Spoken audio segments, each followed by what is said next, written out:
Diamo ora la parola a Giacomo Meloni, segretario della Confederazione Sindacale Sarda, segretario nazionale della Confederazione Sindacale Sarda. Io ringrazio tutti i convenuti. Il mio ruolo in questa fase è solo di coordinare, di dare i tempi, perché abbiamo, come dire, una ricchezza di interventi talmente ampia che sarebbe un peccato non ascoltare, non cogliere tutto, per cui la prima regola per chi interviene è che si attenga strettamente ai tempi, proprio per cogliere questa possibilità che tutti noi possiamo sentire le relazioni.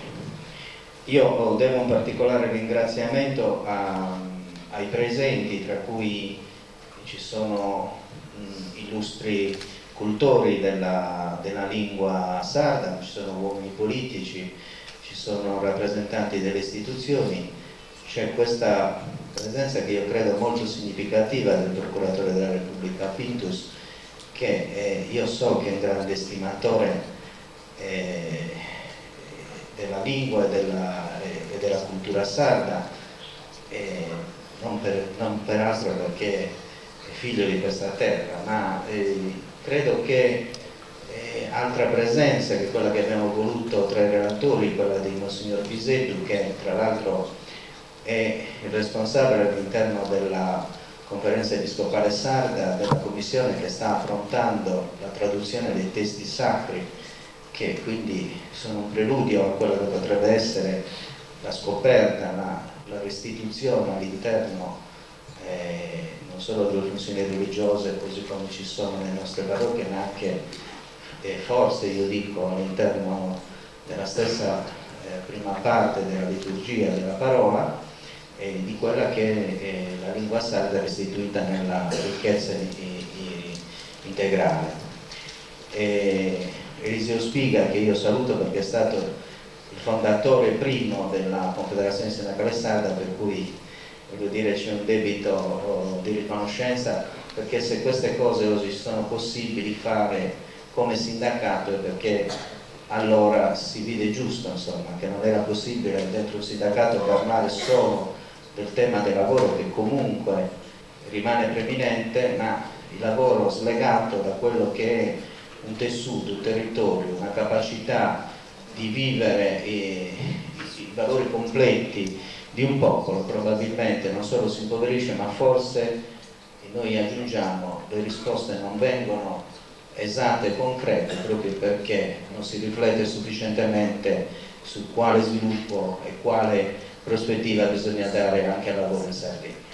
Quindi prendiamo i lavori. Io do l'inizio con una prima relazione, dobbiamo un po' spostare qualche relazione perché ci sono dei relatori che hanno chiesto questo, ma saranno tutti presenti, e poi subito dopo la prima relazione c'è una sorpresa, perché uno dei padri, insomma, della nostra cultura, che non è presente, ha voluto comunque esserlo sotto forma di immagine, di messaggio.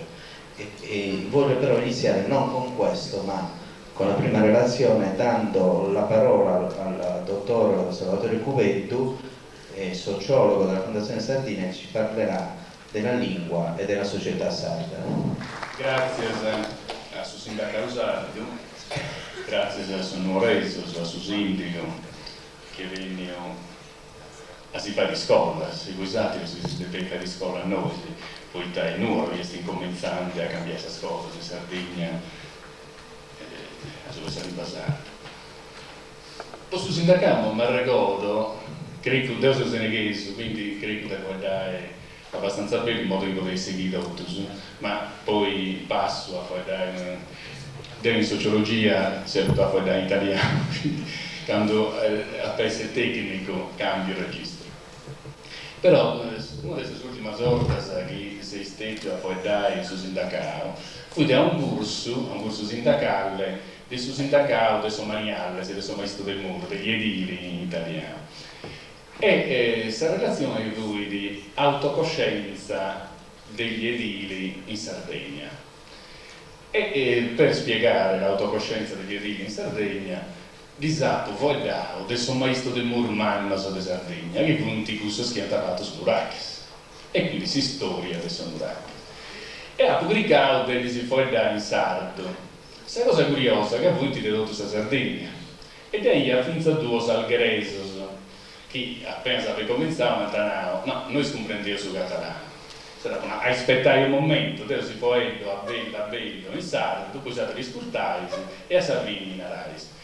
Vabbè, bisogna poi dare.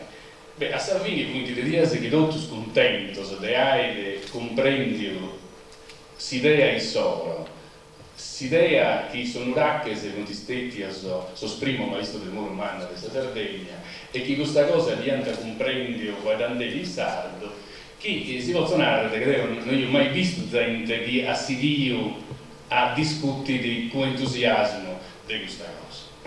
I testi che narrano.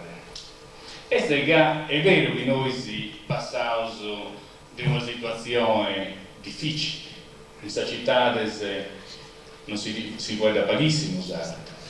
In sa famiglia, sa mamma specialmente non querete vuoi dare così in sardo, non so figlio. Ma vita senza vita, scusa. Noi se tutto teniamo in famiglia nostra problemi a imparare a usare da soffizzas, eppure deve essere normale questo. Noi quindi siamo convinti di dover imparare a usare. Ecco, noi si penso, tutto questo che siamo in noi, siamo convinti di salire da sarda.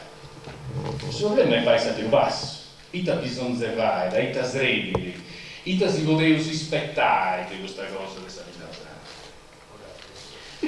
È importante attendere l'idea di queste cose, ma poi questa idea ha bisogno di apprendere, del sentimento, in modo che questa idea e sentimento si vesse per lei, si vesse del motivo di vita, e in modo che a coa arrivare su vistighinzo del vaide, sa gana del vaide, si impegno, s'animo di diagere queste cose.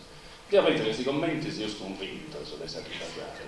Noi siamo in nove, poi si pone in cammino ancora morta, poi il vago del respiro e seguire questo impegno. Su tema cosa mia, il mio tema, immagino che sia commenti vai crescere su popolo sardo chi vuoi da sardo, cioè la lingua nella crescita di un popolo. La lingua viene considerato di fatto è l'elemento più diffuso e più rilevante, uno dei segni più rilevanti di quello che identifica un popolo. Ma è anche quello l'elemento rilevante, anche più diffuso, di quello che differenzia un popolo da un altro popolo. Cioè la lingua è uno dei simboli preferiti per definire questo è quello e questo è quest'altro, questo è un popolo e questo è un altro popolo. E attraverso questa definizione, che è simbolica, che avviene attraverso i segni di cui la lingua è uno dei portati, e parliamo dell'importanza della lingua all'interno di questa autodefinizione, direi che la lingua, ce n'è altri, per esempio la religione è una di quelle che definiscono un popolo rispetto a un altro. L'Irlanda è riuscita a ottenere quello che è riuscito, a farsi indipendente perché era cattolica rispetto all'Inghilterra che era protestante. I sardi e gli irlandesi hanno tantissime cose in comune, il fatto per esempio di essere isola, ma sicuramente e hanno in comune anche il fatto che si sono battuti per l'autonomia nello stesso periodo. Nel 21 i primi deputati sardisti al Parlamento venivano chiamati irlandisti, no? Con l'accusa di volere l'indipendenza e come tali venivano attaccati. Eravamo nella stessa, che cosa è stata la differenza? Che loro avevano la Chiesa con loro. L'altra cosa è che, contrariamente al governo inglese, lo Stato italiano non lasciava morti per le strade. Lo Stato italiano è stato sempre stato molto più intelligente da questo punto di vista. Ma voglio dire che nella definizione dei popoli la lingua è più flessibile rispetto alla religione. Perché la lingua è uno dei segni più rilevanti di ciò che un popolo è rispetto agli altri? E intanto bisogna dire che quando un popolo che ha una lingua vive all'interno di un altro popolo o in contatto con un altro popolo che ha un'altra lingua, si può sempre pensare che almeno una parte del popolo minoritario conservi un grado di diglossia. Diglossia è la possibilità di parlare due lingue. C'è sempre una speranza che un popolo di cui almeno una parte mantiene la propria lingua possa recuperarla. Il caso dei Paesi Baschi è evidentissimo. In questo momento, dopo 30 anni di reinsegnamento della lingua basca, la lingua basca è una lingua pre-indoeuropea, è una lingua che ha elementi dell'etrusco e del nuragico, quindi è una lingua abbastanza difficile se paragonata allo spagnolo o anche al catalano. Ebbene, i ragazzi che imparano il basco nelle scuole lo stanno reinsegnando ai propri genitori, cioè gran parte dei genitori l'avevano perso, quindi c'è la possibilità di recuperarlo. L'altro elemento è che comunque finché c'è un popolo che ha un minimo di lingua, le frontiere dell'identità in qualche modo si pongono con elementi di frizione. Terzo elemento, il linguaggio è un potente simbolo di cambiamento, soprattutto quando l'altra lingua viene presentata come simbolo di oppressione. Un autore importante, un tedesco, Weinstein, affermava: scrivere, standardizzare e modernizzare un linguaggio parlato precedentemente di basso status è l'essenza dello sviluppo che un popolo che vuole crescere si deve dare. Faccio un esempio. Un titolo di un giornale di qualche giorno fa: le imprese edili sarde schiacciate in Costa Smeralda dalle società del nord. Si può fare un parallelo: la lingua sarda schiacciata dagli italiani negli ultimi 30 anni attraverso i mass media. Vedete che c'è un parallelo. Se noi capovolgessimo: le imprese edili sarde devono essere messe in condizione di costruire loro, non parlo di Costa Smeralda, non voglio mettere in discussione niente, ma sto facendo solo un esempio, cioè non si costruisce in Costa Smeralda finché non siamo in grado di costruire noi. Vedete che c'è un passaggio tra l'economia e la lingua, per cui noi potremmo dire che secondo quest'autore lo sviluppo linguistico fornisce un punto di riferimento per la gente che persegue i propri interessi e persegue le proprie credenze. Cioè l'accettazione o anche la costruzione, noi non ci siamo ancora nella costruzione di una forma standard della lingua, ma se noi ci mettessimo nella costruzione, nella pratica, nella formalizzazione di una lingua, almeno nelle due varianti principali, per cui questa forma comunemente accettata e parlata venisse diffusa, diventasse pratica, noi avremmo costruito un passo essenziale per la creazione, per la formalizzazione, per il rafforzamento di un network culturale che è capace di trasformare il gruppo linguistico inconsapevole in un gruppo di identità autoconsapevole. Questo passaggio dalla lingua, questa consapevolezza, secondo questo autore, ha degli effetti diffusivi in tutte le altre espressioni del linguaggio e dell'azione. Quindi la lingua, oltre a essere uno strumento di comunicazione, ha un potere simbolico estremo. I miei colleghi, che sono antropologi o psicanalisti, sicuramente tratteranno il problema della lingua quale registro della paternità o della maternità. Noi diciamo lingua materna. Molti degli scritti di questi ultimi tempi hanno questo ambito profondo. Noi abbiamo avuto l'anno scorso 5 formidabili libri. Uno è stato recensito oggi sull'Unione, pone le basi del fare cultura in Sardegna, le basi del nostro rapporto con gli altri. Un altro analizza psicanaliticamente l'essere sardi, il nostro disamore di noi stessi che ha fatto Nereide Rudas. Abbiamo una lettera ai giovani invitandoli a rileggere il loro rapporto tra paternità, modernità e tradizione.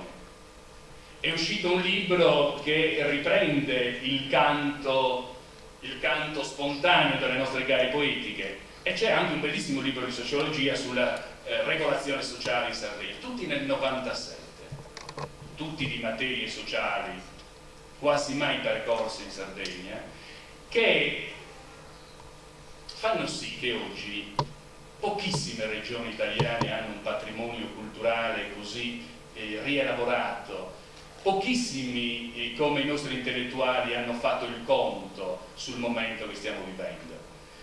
Io non lo dico per fare i complimenti o ai presenti, io lo dico perché è un pezzo di quello che noi siamo. Noi insieme alle cose che non funzionano abbiamo l'obbligo, il dovere, ma anche il piacere quando le cose si fanno bene dalle nostre parti. Io ritengo, ma avremo occasione di parlarne, che non ci siano molte regioni in Italia che abbiano una dimensione, una tale profondità e anche una capacità di... Parlavo della lingua, che quindi ha un potere simbolico estremo nel registrare paternità e maternità. La lingua poi è l'espressione della discendenza, può essere considerata quasi un'eredità biologica. Noi, come la natura, ereditiamo la lingua. Terzo ancora, la lingua è il primo sistema simbolico con cui si entra in contatto ed è con maggiore probabilità il simbolo con cui si esprime maggiormente il gruppo etnico, il popolo. In Catalogna, ad esempio, la lingua è l'elemento centrale di definizione dell'identità catalana, è il veicolo attraverso il quale si integrano nella comunità catalana gli immigrati, per esempio gli andalusi, i valenziani, addirittura i castigliani si integrano in questa regione attraverso il catalano. E quindi anche questi immigrati assumono attraverso la lingua una nuova identità, che è quella catalana.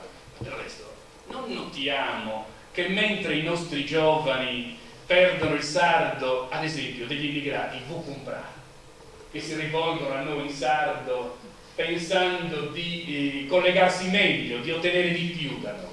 Ecco, è una piccola manifestazione del modo come chi viene dall'esterno vede la comunità che lui considera integrata, lui non coglie le sfaccettature interne, lui ci vede tutti uguali e quindi ci vede parlando il sardo. La lingua, secondo un altro autore, un americano, Carity, che ha studiato il caso del Galles, costituisce, secondo questo autore, la lingua il vero pedigree di un popolo. Ecco, vorrei precisarlo, la lingua molto più che lo studio delle tradizioni e della storia. Noi stiamo per applicare la legge sulla lingua sarda.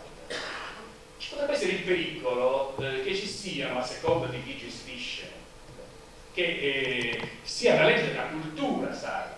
Ecco, vorrei precisarlo, non è la stessa cosa, non ha la stessa forza identificativa lo studio della storia e della cultura, importantissimo, decisivo, ma direi che la lingua è quello che identifica un popolo. Ecco, quindi costituisce il vero pedigree di un popolo e quindi la riconquista del linguaggio nativo è un momento essenziale della rinascita culturale. L'enfasi sul linguaggio è anche enfasi sulla dignità e sul potere economico ed evoca in generale una situazione di dominanza. È chiaro che un ruolo fondamentale nella definizione della lingua è svolto dagli intellettuali e in particolare dagli scrittori. Ad esempio in Galles la restaurazione del gaelico è sostenuto soprattutto dall'intellighenzia, mentre in Scozia ha una visione molto più allargata e molto più di massa. Ricordo però l'influsso che ha avuto per esempio nell'opinione pubblica inglese ma anche mondiale il fatto che Sean Connery fosse dalla parte del suo popolo e sosteneva una forte autonomia e della lingua e delle istituzioni scozzesi. Soprattutto, faccio l'esempio del nostro caso, quando c'è tensione, una tensione che è data da un'emergenza etnica, significa la privazione della lingua, noi siamo di fronte a una catastrofe antropologica. Il primo che l'ha autorizzato è l'architetto che ha costruito questo complesso, Simon Mossa. A metà degli anni 60 teorizzò, preoccupatissimo, la catastrofe antropologica in cui stava andando incontro. Oggi questa è di diffusione di massa, quindi noi siamo in qualche modo, per certi versi, in una fase di emergenza etnica. Ecco, in una fase di questo tipo il problema linguistico si pone a simbolo, ma anche a metafora di altre situazioni. Oggi difficilmente c'è chi sostiene che la lingua sarda sia un dialetto. Ammettono che la lingua sarda sia una lingua. Casomai il problema che si pone è lo status di questa lingua, il rango di questa lingua, il paragone con le altre lingue, l'ambito in cui questo si pone. Per cui più che un fatto, che un problema sociolinguistico, la differenza che resta non è più e tanto quindi di carattere glottologico, ma di tipo sociale e politico. Quindi il cambiamento va a toccare entrambi i campi di senso, sia quello sociolinguistico, sia quello sociale e politico. Quindi l'attribuzione di status è il frutto di un processo che si svolge e nell'ambito glottologico e nell'ambito sociale, politico, istituzionale, culturale e via dicendo. Da qui alcune conseguenze. Primo, la lingua e la rivendicazione linguistica servono a istituire un confine politico-sociale. Secondo, la lingua è un momento centrale delle rivendicazioni di ogni momento liberatorio e di crescita di un popolo. Terzo, è indispensabile che soprattutto i professionisti, i cultori, gli appassionati, i competenti, cioè gli intellettuali, i veri e propri strateghi della lingua, continuano gli sforzi per essere capaci di sostenere le rivendicazioni linguistiche. E quindi mi avvio verso la fine, non voglio. Il referente, se io dovessi portare un esempio del legame tra lingua, autocoscienza di un popolo, utilizzo della lingua per essere se stessi, per rapportarsi con gli altri, non posso che prendere come esempio Israele. Ogni comparazione che possa essere fatta con la nostra situazione, quando il massimo è Israele, il resto si pone in scala inferiore, anche perché Israele ha iniziato la religione del libro, quindi della parola. Dio si è fatto parola, in principio era il verbo, ma addirittura ci sono passi evangelici che legano la privazione dell'uso della lingua al credere.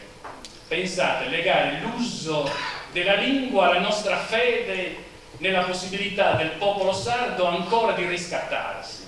Sarai muto e non potrai parlare perché non hai creduto. È un passo di Luca.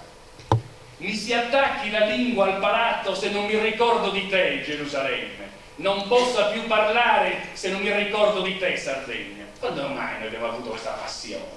Il problema è che Israele veniva deprivato dalla sua terra, veniva portato o in esilio in Egitto o a Babilonia, e dopo Tito in tutto il mondo. La propria terra la si ama quando non la si ha più. Noi ce l'abbiamo, ce la tolgono e bisticciamo tra di noi, perché ci mettono uno contro l'altro. Noi non abbiamo emergenze territoriali, noi abbiamo emergenze identificative. Per cui c'è un castigo se noi ci priviamo della parola. Mi si attacchi la lingua al palato se non mi ricordo di te. È per mezzo della lingua che l'uomo comunica col suo simile, e forse anche Dio non disamerebbe essere chiamato da ogni popolo nella sua lingua. Qui non c'è popolo che sintetizzi tra tutti gli altri popoli nella sua storia così efficacemente, intensamente, visivamente la propria ricerca di identità, di unità, di protagonismo come il popolo di Israele.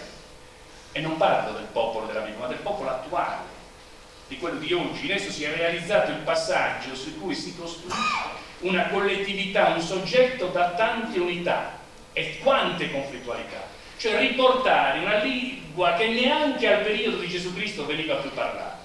Gesù Cristo non parlava la lingua che c'è scritto oggi sui giornali di Israele, l'ebraico, parlava l'aramaico, non veniva quasi più parlata. Hanno rimesso insieme un popolo su una lingua di 3000 anni fa. È come se noi rinfacessimo la Sardegna sulla lingua nuragica, se potessimo conoscere. Quando di è sani, quando di è idea, quando di è gana di fare queste cose. Quindi c'è un rapporto tra la lingua e la terra. Noi che crediamo di essere sicuri della terra non possiamo abbandonare la lingua, e qui mi toccherebbe essere sociologo e passare dal macro al micro e passare dal studio del popolo allo studio delle piccole istituzioni, di come funzioniamo noi nella famiglia, nel nostro ambito vitale. In una giornata, quante volte usiamo il sardo e con qui? Probabilmente nell'insegnamento della lingua e nel nostro incontrarci c'è l'aspetto della rivendicazione legislativa. L'aspetto della rivendicazione legislativa è una cosa formale. Un movimento per la lingua deve iniziare a riconquistare con sforzo i propri ambiti vitali. Ma io non sto parlando di altro, sto parlando di un problema che io per esempio mi pongo in continuazione. Come riacquistare a casa, come riacquistare nel lavoro, come riacquistare nel fare politica, pezzi di linguaggio sardo.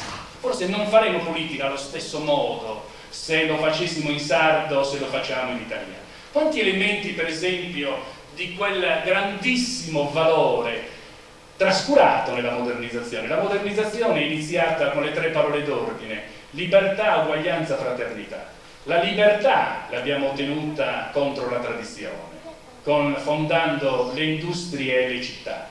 L'uguaglianza, c'è stato il grande sogno che ci ha portato in Occidente allo Stato sociale. La fratellanza non c'è. L'ideale della fratellanza non l'abbiamo incarnato nella storia, l'abbiamo ancora lasciato alla religione. E invece ci sono ambiti, oppure l'abbiamo lasciato nell'ambito parentale, ma nello sfascio che c'è anche nelle piccole istituzioni parentali, probabilmente c'è un legame stretto tra lo sforzo che noi facciamo per costruire la lingua e lo sforzo che comunque dovremo fare per rimettere insieme i sardi. Noi dobbiamo trovare un modo, non è il caso qui di parlarne, forse bisognerà tornare a Nuoro e parlare proprio per rimettere insieme i sardi, perché in questo momento storico a decidere non siano altri ma siano se stessi. Questo significa uno sforzo, perché ciascuno di noi ha un nemico e il suo nemico è quello più vicino, e la fratellanza non ce l'hai con quello di quell'altro partito, ce l'hai nel tuo partito, ce l'hai nella tua casa, ce l'hai nel tuo quartiere, ce l'hai. Non c'è un legame, quindi c'è un inizio, c'è uno sforzo che bisogna fare: ricostruire la lingua e ricostruire una fratellanza e ricostruire noi stessi. So di aprire un discorso che sarebbe quello più generale, ma mi fermo qui. In ogni caso io alcune cose dovevo dirlo perché mi avete portato nell'ambito della società e quindi dovevo stendere un discorso che permettesse agli altri poi di continuare con maggiore precisazione.